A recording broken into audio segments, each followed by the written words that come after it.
دامن کی دھڑے ہوا چاہیے، ان کے دامن کی دھڑے ہوا چاہیے، ان کے دامن کی۔ آپ کو معلوم ہونا چاہیے کہ سرکار کی آمد کے خوشخبری میں پرندے چرندے شجر و حضرت سب نبی پر صلاۃ و سلام پڑھ رہے تھے، اور ہمیں تو آقا پر ہمیشہ درود و سلام پڑھنا چاہیے۔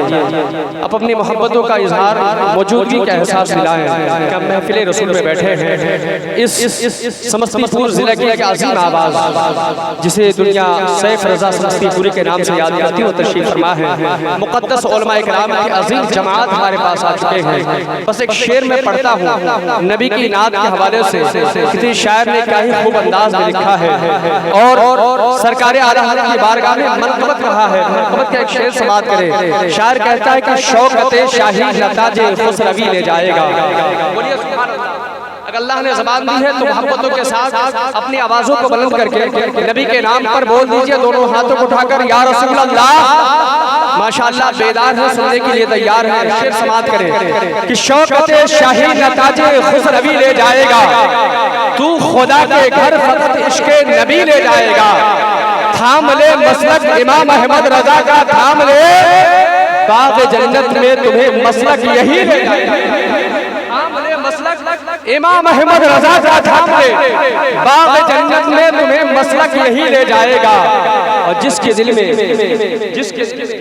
عشق شہنشاہ مدینہ نہیں، بالیقین دوزخ کا اس کو راستہ مل جائے گا، راستہ مل جائے گا۔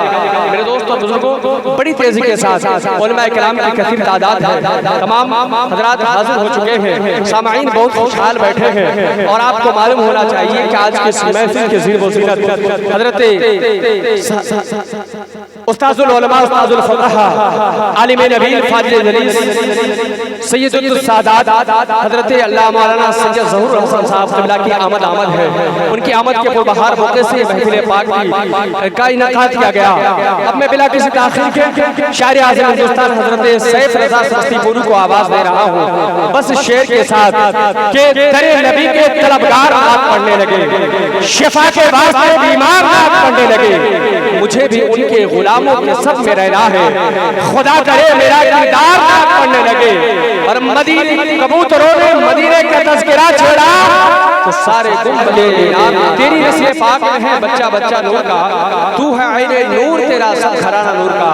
نعت کا مصرع تھا۔ میرے صورت وقت کم ہے، میں زیادہ بلانے کی ضرورت نہیں، میں اب حضرت اللہ مولانا مفتی ثناء اللہ اطہر صاحب کو میں گزارش کرتا ہوں، وہ تشریف لائیں گے اپنی تقریر کے لیے۔ بس ایک شعر سنیں، نبی کی نعت سن رہے ہیں آپ، اور سرکار کی بارگاہ میں نعتیں پڑھی جا رہی ہیں، کربلا والوں شہیدوں کی بارگاہ میں پڑھا جائے، اس لیے کہ کربلا والوں کا صدقہ ہم بھی کھا رہے ہیں، ان کے نانا جان کا صدقہ کھا رہے ہیں۔ کسی شاعر نے کیا خوب کہا تھا کہ بقائے حسن اجل کو حسین کہتے ہیں، بقائے حسن اجل کو حسین کہتے ہیں، بقائے حسن اجل کو حسین کہتے ہیں، غموں کے شیش محل کو حسین کہتے ہیں۔ تو یہ کہہ رہا تھا کربلا سے فرات کا پانی، کربلا کے کول کو حسین کہتے ہیں۔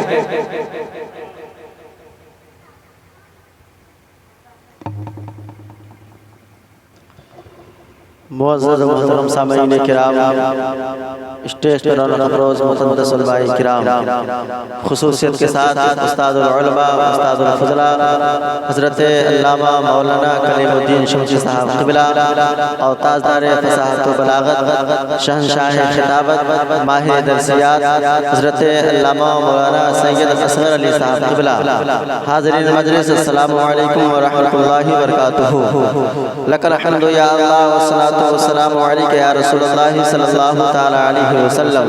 اعوذ باللہ من الشیطان الرجیم، بسم اللہ الرحمن الرحیم، والضحی واللیل اذا سجی، صدق اللہ العظیم۔ آئیے باواز بلند ہم اور آپ نبی اور آل نبی کی بارگاہ میں جھوم جھوم کر درود پاک پڑھ لیجئے۔ اللہم صلی علی سیدنا مولانا محمد بارک وسلم، صلو علیہ صلاۃ و سلام علیک یا رسول اللہ، صلاۃ و سلام علیک یا نبی اللہ صلی اللہ تعالی علیہ وسلم۔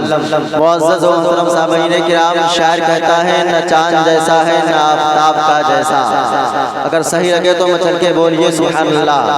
حضرات، یہ کوئی فن دکھانے کے وقت نہیں ہے، بلکہ برکت حاصل کرنے کے لیے آیا ہوں کہ مفسر قرآن حضرت علامہ سید ظہور الحسن صاحب کا فیض ہمیں بھی مل جائے۔ شاعر کہتا ہے نہ چاند جیسا ہے نہ آفتاب کا جیسا، نبی کا چہرہ ہے ام الکتاب کا جیسا، اور تمام عالم امکا کو دیکھ آئی نظر، تمام عالم امکا کو دیکھ آئی نظر، ملانا کوئی رسالت ماب کا جیسا، ملانا کوئی رسالت ماب کا جیسا۔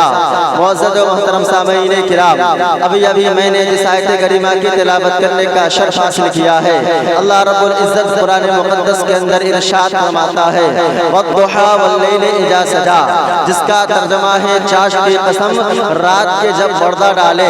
بعد مفسرین کرام فرماتے ہیں کہ یہاں والضحیٰ سے مراد چہرہ پاک مصطفیٰ صلی اللہ تعالی علیہ وسلم کا زلف عنبری بھی مراد ہے، تو اب اس کا ترجمہ یہ بھی ہو سکتا ہے چہرہ پاک مصطفیٰ کی قسم۔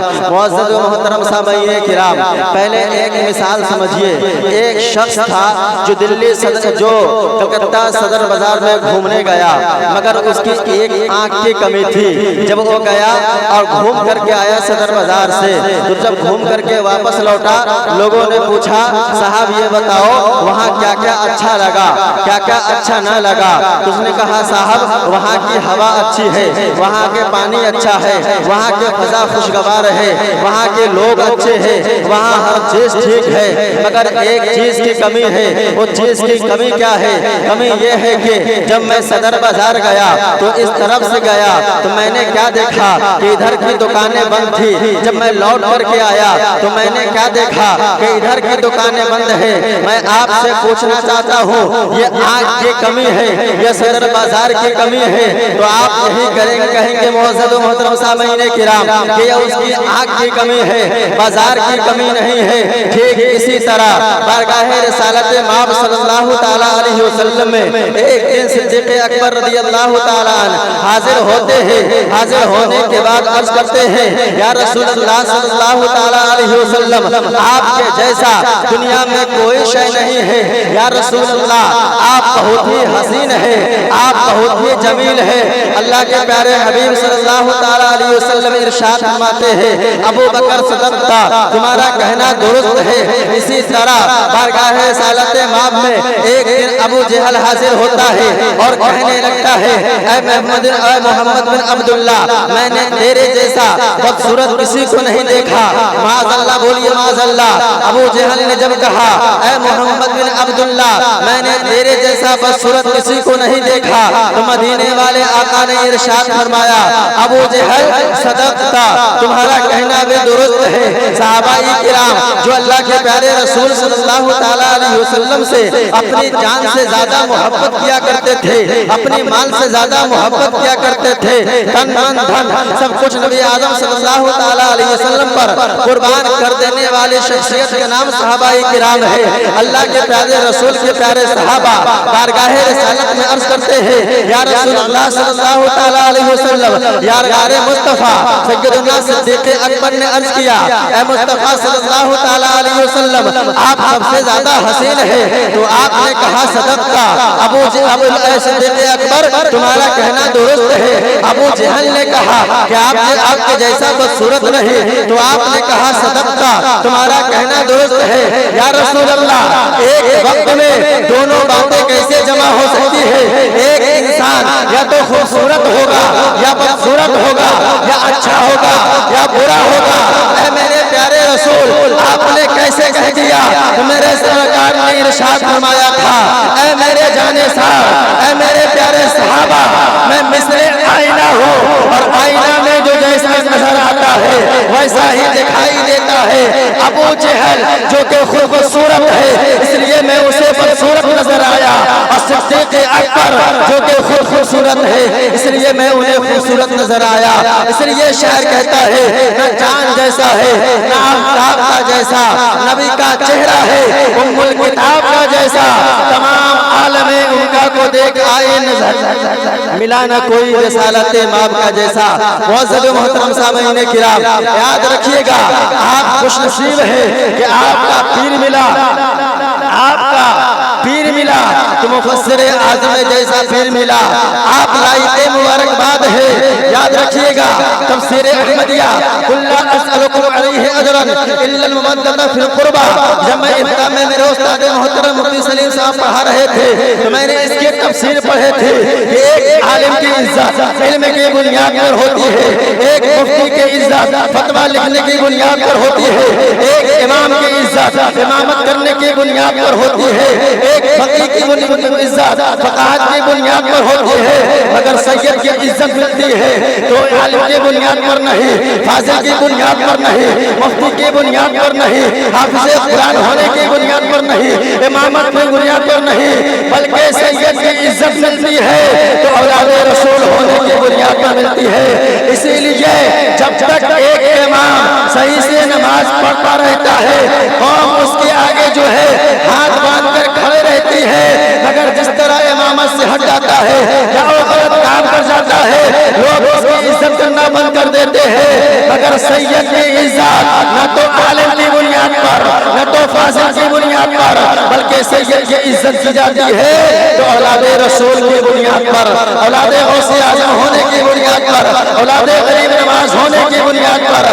آپ لائق مبارکباد ہے کہ آپ کو پیر ملا تو مفسر قرآن ملا, آپ کو پیر ملا کوئی اور ذات سے تعلق رکھنے والے نہیں جن کے بارے میں سرکار نے ارشاد فرمایا کہ اہل بیت کی محبت تم پر واجب ہے اور تم ان کی پیروی کرتے رہو گے, گمراہ نہیں ہوگے. اس لیے معزز محترم سامعین کرام آپ لائق مبارکباد ہے. میں جتنا آپ کو لائق مبارک پیش کروں اتنا ہی کم ہے جو کہ وقت نہیں ہے. میں اللہ رب العزت کی بارگاہ میں دعا کرتا ہوں اللہ پاک ہمیں بولنے میں آپ کو سننے میں کسی طرح سے قصدن یا سبب غلطیاں ہو گئی ہو تو اللہ رب العزت ہمیں معاف عطا فرمائے. جو صحیح ہو اس پر ہمیں بھی اور آپ کو بھی عمل کرنے کی توفیق عطا فرمائے اور ہم سب کو سادات کرام سے محبت الفت عقیدت رکھنے کی توفیق عطا فرمائے. وما علینا الا البلاغ. السلام علیکم.